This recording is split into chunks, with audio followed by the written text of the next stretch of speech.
Hello friends, a disclaimer at the start that I am not here to criticize any person, institution or the government, nor do I belong to any group or body supporting such notions. The thought in this video are based on my understanding and research on the subject. I am here to talk about three things. 1. Fee structure of IITs and NITs and why does it require a change. Second, how it can be implemented. And third, what are the benefits which we draw by this implementation. India has a rich and advanced education system with bright minds coming from IITs and NITs and from the Nalanda University of the past. But let's take a step back and analyze the current situation. Any current A+ private institution would charge a range of 2 to 2.5 lakhs per annum as fee for bachelor's and master's students.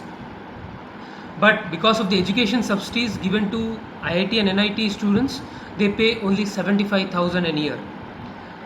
If we do a simple math of the number of students studying in IITs, there are about 65,000 students at present in their first to fourth years, and the government is at loss of 1500 crores every year. My point are not based on the fact that the taxpayers' money are being wasted. Let me remind you that these students are the ones who are the future taxpayers of the country, and given the fact that they have a high earning potential, I believe there is a demand for and a justification for modifying the fee structure at a competitive price. My submission in this regard is a competitive fee is collected from the students, we would get a benefit of 1500 crores. But how do we channelize those benefits? I would like to bring in here the case of PhD students. PhD students in other countries like Britain, US, Norway and other Scandinavian countries and the European institutions are paid at a range of 3.5 to 4 lakhs every month. Taking out their daily expenses, monthly expenses, they can easily save from 1.5 to 2 lakhs every month.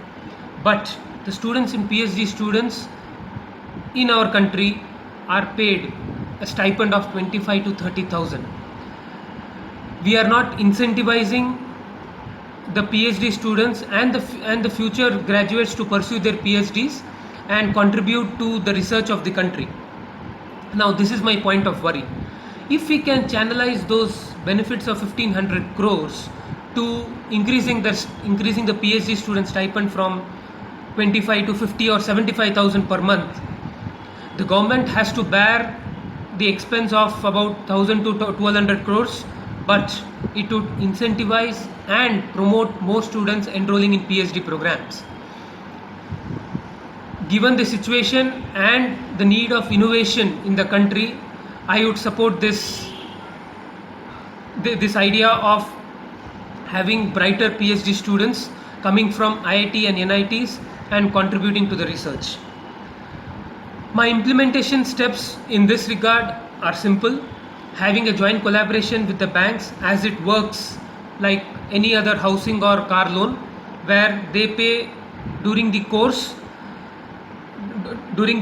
and the student have to pay after the course the interest along with the principal. The second can be the government can continue to subsidize them for their course of study and later on collect back the money after they are getting placed. I would prefer the former one because it is more robust and holds the students accountable. I would summarize my video by the 3 points which I made earlier. Modifying the education subsidy structure by categorizing them and not giving any subsidy to the IIT and NIT institutions. Second, channelize these funds to the PhD stipend increase.